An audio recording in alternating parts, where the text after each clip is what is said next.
Coba bayangin deh, sebuah dunia di mana kalian sebenarnya sedang diamati secara diam-diam, bukan oleh kamera tersembunyi, tapi oleh mesin dan perangkat yang kalian sentuh setiap hari. Setiap kata sandi yang diketik, setiap situs yang dikunjungi, sampai pesan iseng jam 2 pagi, semuanya secara harfiah tercatat rapi di dalam kegelapan digital. Nah, selamat datang di sesi explainer kita kali ini.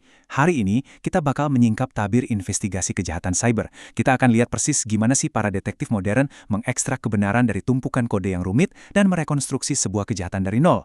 Di dunia forensik fisik yang konvensional, ada satu aturan emas yang terkenal banget, namanya prinsip pertukaran Lockhart. Sederhananya gini, kalau ada pencuri masuk ke rumah kalian, mereka pasti ninggalin sesuatu, entah itu sidik jari atau sehelai rambut, dan mereka juga pasti membawa sesuatu dari tempat kejadian.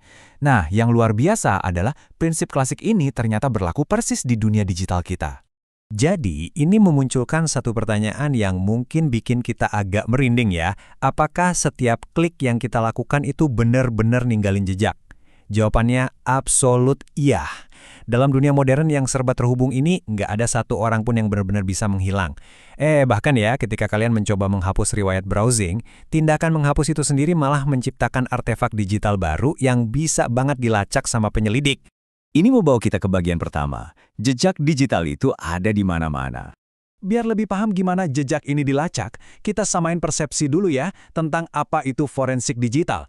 Secara resmi, forensik digital itu bukan cuma asal nyari file tersembunyi. Ini tuh ilmu pasti, murni penerapan metode ilmiah yang super ketat buat nemuin jawaban faktual dari sebuah insiden, seperti siapa, apa, kapan, di mana, kenapa, dan gimana caranya.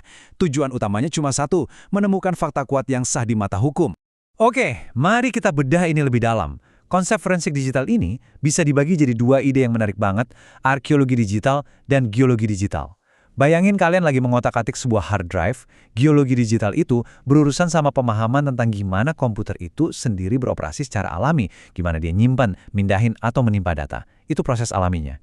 Sementara arkeologi digital, nah ini soal mencari jejak buatan manusianya, perilaku jahat atau niat kriminal yang diam-diam terselip di dalam lapisan geologi tadi. Intinya, penyelidik tuh harus paham betul sifat alami mesinnya, supaya bisa nemuin apa yang dimanipulasi sama si pelaku. Lalu, gimana cara kerjanya? Kita masuk ke 5 tahapan investigasi. Ngadepin lautan data yang berantakan setelah insiden peretasan itu pasti bikin pusing. Tapi, penyelidik punya 5 tahapan terstruktur: identifikasi, pengumpulan, pemeriksaan, analisis, dan presentasi. Dan di setiap langkah ini ada aturan yang pantang banget dilanggar, yaitu menjaga integritas bukti dan chain of custody atau rantai penjagaan. Maksudnya, dari lokasi kejadian sampai ke ruang sidang nanti, detektif harus bisa ngebuktiin tanpa ragu kalau data itu sama sekali belum berubah atau dimodifikasi oleh siapapun. Sekarang, coba kita rasakan langsung anatomi dari tempat kejadian perkara digital. Dan ini benar-benar gambarin dilema terbesar di lapangan. Bayangin, kalian adalah detektif pertama yang sampai di lokasi kejahatan siber. Hal pertama yang harus diputuskan, komputernya ini dalam keadaan menyala atau mati. Kalau sistemnya hidup, dia punya memori volatil di RAM. Kalau kalian asal cabut kabelnya, data kritis kayak kata sandi atau koneksi jaringan yang lagi jalan bakal lenyap selamanya, nggak bisa balik. Sebaliknya, kalau sistemnya mati, pendekatannya beda lagi. Kalian harus cloning hard drive-nya.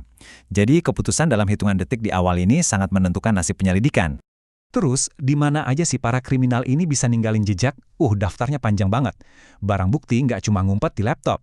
Mulai dari komputer pribadi dan server raksasa, ponsel cerdas, router internet yang mencatat semua lalu lintas data, sampai ke perangkat sistem tertanam kayak kamera keamanan, atau bahkan lampu pintar di rumah kalian. Tempat persembunyian digital ini skalanya gila banget, luas dan ada di mana-mana. Biar gak cuma teori, kita bahas satu kasus nyata. Penipuan bank internasional. Ada satu contoh luar biasa di tahun 2009. Waktu itu ada botnet namanya SpyEye. Ini bukan perampokan bank biasa yang pelakunya pakai topeng dan bawa senjata ya. Ini sindikat kelas dunia yang secara diam-diam menyusup ke komputer orang-orang biasa. Jadiin komputer itu kayak boneka zombie, lalu ngerampok bank dari jarak jauh menggunakan server cloud.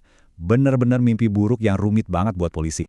Alurnya kira-kira begini. Pertama, komputer pelanggan diretas. Kedua, pelaku ngakses server botnet di cloud. Ketiga, duit bank dikuras habis. Nah, buat membongkar kasus kayak gini, investigator gak bisa cuma meriksa PC si korban doang.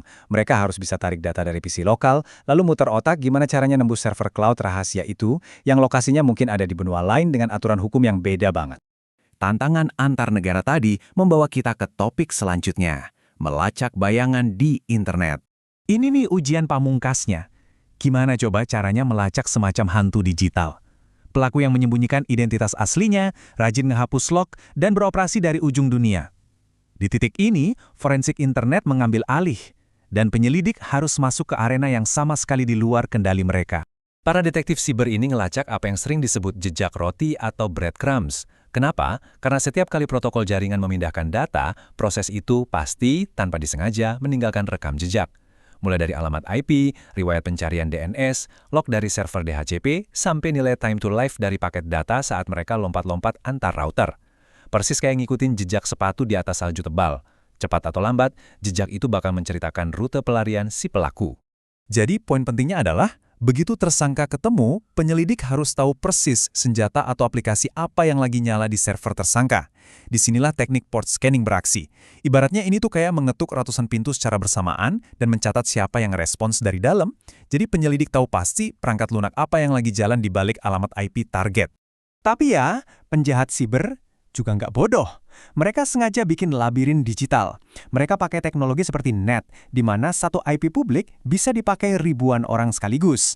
Atau mereka memantulkan koneksi lewat onion routing, kayak jaringan Tor, biar sepenuhnya anonim. Ditambah lagi penggunaan web shells buat kontrol server secara diam-diam. Ngebongkar trik-trik ini butuh kesabaran ekstra dan keahlian tingkat dewa jujur aja. Kalau kita geser sedikit dari internet, ada tantangan unik lainnya, perangkat keras di sekitar kita, kayak ponsel pintar atau smartwatch. Ini disebut sistem tertanam atau embedded system. Beda sama hard disk PC biasa yang formatnya standar, perangkat-perangkat kecil ini biasanya punya desain yang super spesifik dan format memori yang dikunci rapat sama pabriknya. Terus kalau detektif nyita perangkat pintar tipe baru yang belum pernah ada manualnya, apa yang dilakuin? Mau nggak mau, mereka harus bertindak layaknya insinyur pembongkar. Mereka melakukan rekayasa balik atau reverse engineering. Mereka membedah alat itu, menganalisis struktur data tersembunyinya dari nol. Serius deh, ini tuh rasanya kayak disuruh menjinakkan bom, tapi kalian nggak tahu fungsi tiap kabelnya apa. Lalu, kemana arah masa depan forensik digital ini? Dengan perangkat kita yang makin hari makin canggih, medan pertempuran para penyelidik juga berubah drastis. Musuh utama investigasi saat ini sebenarnya bukan lagi cuma enkripsi tingkat militer, tapi volume. Bayangin, setiap detiknya, dunia menghasilkan jumlah data yang sangat fantastis. Proses analisis manual oleh manusia udah gak sanggup lagi buat meriksa ribuan terabyte data acak, dari mulai video, pesan teks, sampai jutaan baris log jaringan dalam satu kasus. Nah, yang paling menarik dari sini adalah gimana para ahli membalas tantangan itu. Kita sekarang masuk ke era forensik komputasional. Ini eranya kecerdasan buatan dan otomatisasi massal. Komputer sekarang dilatih pakai teknik kayak fuzzy hashing, jadi mereka bisa secara otomatis ngenalin file atau data yang mencurigakan, bahkan kalau si penjahat udah ngubah-ngubah sedikit kodenya buat mengecoh deteksi. Ini benar-benar perang antar algoritma. Jadi, dari semua penjelasan ini, satu hal yang pasti. Prinsip pertukaran lokart itu benar-benar ngikat kita semua. Dunia digital merekam setiap langkah kita. Nah, ini menyisakan satu pertanyaan buat kalian. Dengan ribuan klik, scroll, dan ketikan yang udah kalian lakuin dari bangun tidur sampai detik ini, jejak digital rahasia apa yang tanpa sadar udah kalian tinggalin hari ini? Terima kasih udah ikut dalam eksplorasi kita kali ini. Tetaplah penasaran, dan ya jangan lupa jaga privasi digital kalian.